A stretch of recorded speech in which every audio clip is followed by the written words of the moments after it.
Praise the lord. యేసునామ స్మరణ అనే ఉదయకాల కార్యక్రమానికి మీ అందరికీ ఆహ్వానమండి. ఈ ఉదయకాలం ఎలా ఉన్నారు? ఈరోజు దేవాది దేవుడు మరి స్వస్థత కావాల్సుకున్న వారికి, మంచి ఆరోగ్యం కావాల్సుకున్న వారికి మంచి వాగ్దానం ఇస్తున్నాడు. చూద్దాం యెషయా 53:5 అతడు పొందిన దెబ్బల చేత మనకు స్వస్థత కలుగుచున్నది. ఈ లోకంలో అంట మందులు లేని జబ్బులు ప్రపంచంలో ఒకటి తప్ప 40 ఉన్నాయంట. అంటే దాదాపు 39 జబ్బులకు మందులు లేవు. ఈ 39 జబ్బులు మందులు లేని జబ్బులుగా మిగిలిపోయాయంట. 39వ దానికి కూడా మందులు వాళ్ళు ఒకవేళ కనిపెడితే కనుక మరి ఇంకో కొత్త జబ్బు రావడము చూస్తూ ఉంటున్నారంట. చూడండి, మన యేసయ్య 39 కొరడా దెబ్బలు తిన్నారు. ఆయన దెబ్బల వల్ల మనకు స్వస్థత అని దేవుని యొక్క వాక్యం సెలవిస్తుంది. మన శరీరం ఈజీగా డిజీజెస్ పట్టేసుకుంటుందంట. అనారోగ్యంని త్వరగా పట్టేసుకుంటూ ఉంటుంది. ఈరోజు దేవుడు మీ ప్రతి అనారోగ్యాన్ని దేవుడు ముట్టి స్వస్థత కలిగించిన గాక.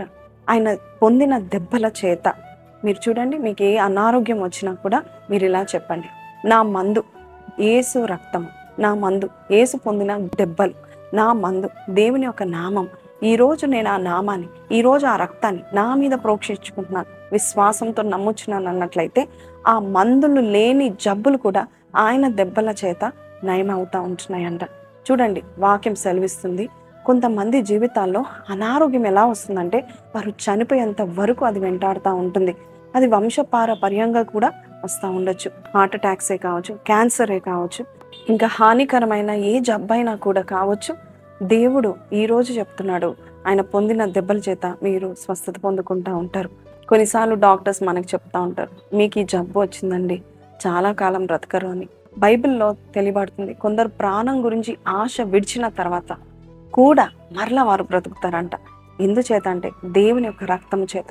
ఈరోజు మీకు ఎటువంటి జబ్బు వేధించినా, ఎటువంటి మందులు లేవు నా జబ్బుకు అనుకుంటున్నా, దేవుడు నీకు స్వస్థతను చేకూరుస్తున్నాడు. ఒక అమ్మాయి నా దగ్గరకు వచ్చింది, అక్క నేను కడిగిందే కడుగుతాను, తోమిందే తోముతాను, నా జీవితంలో నాకు ఈ ఓసిడి అనే ప్రాబ్లం భయంకరంగా ఉంది, దానివల్ల నా పెళ్ళి కూడా పటాపంచలైనాయి, దానివల్ల ఎవరు నాతో ఉండడానికి ఇష్టపడట్లేదు, ఇప్పుడే తోముకుంటాను, మళ్ళొక్కసారి ఆ అంట్లన్నీ బయటేసి మళ్ళీ తోముకుంటాను, నా కోసం ప్రార్థన చేయండి, ఎన్ని మందులు వేసుకున్నా ఏ మందు పనిచేయట్లేదు అన్నది. అప్పుడు నాకు ఈ మాట గుర్తొచ్చింది, ఆయన పొందిన దెబ్బల చేత మనకు స్వస్థత. ఈరోజు నీకు ఎటువంటి వ్యాధి అయినా, ఎవరికి చెప్పుకోలేనంత నీకు బాధ కలిగే వ్యాధి, రోగము, అస్వస్థత ఉన్నట్లయితే దేవుని సన్నిధిలో ప్రతిదినం అదే సమయానికి ప్రభా నీ రక్తాన్ని ప్రోక్షించండి అని నువ్వు ప్రార్థన చేసినప్పుడు మందులు లేని జబ్బులకు కూడా దేవుని యొక్క రక్తం మందుగా పనిచేస్తుంది. యేసు ప్రభు నీ కొరకు పొందిన దెబ్బలు మందుగా పనిచేస్తూ ఉంటుంది. నీకు వెంటనే స్వస్థత కలుగుతుంది. అందుకే కీర్తనకారుడు 30:2 చెప్తా ఉంటున్నాడు, యెహోవా నా దేవా, నేను నీకు మొరపెట్టుచున్నాను, నీవు నన్ను స్వస్థపరిచితివి. ఈరోజు ఈ వాక్యాన్ని ఎత్తుకొని ప్రభా నీవు నాకు పరిపూర్ణమైన స్వస్థత దయచేయండి, మరి ఎన్నడూ నాకు తిరిగి రాకుండా సహాయం చేయండి. నొప్పులైనా సరే, ఎలర్జీస్ అయినా సరే, లేక క్రానిక్ ఇల్నెస్, దీర్ఘకాల జబ్బులు కావచ్చు, ఈరోజు విశ్వాసంతో ఈ వాక్యాన్ని పట్టుకొని ప్రార్థన చేద్దామా? కన్మూసుకుందాం.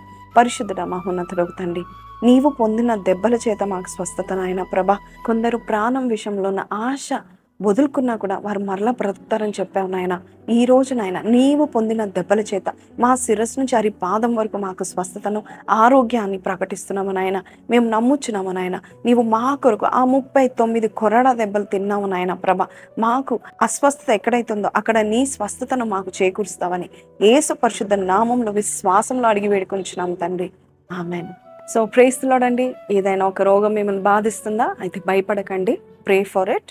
ఖచ్చితంగా దేవుడు స్వస్థతను చేకూరుస్తాడు. నీవు విశ్వసించిన ప్రకారమే నీకు కలుగునుగాక.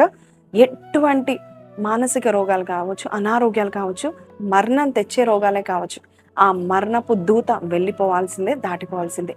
యేసే రక్తం నీ మీద ప్రోక్షిస్తున్నాడు కాబట్టి నమ్ముతున్నారు కదా, విశ్వసించి ప్రార్థన చేయండి. అలాగే రేపటి దినమందు మనం సో చర్చ్లో కలుసుకుందాము, 10:30 కలుసుకుందాము, ఓల్డ్ లొకేషన్లో కలుసుకుందాం. అంతవరకు సెలవు. Have a blessed weekend.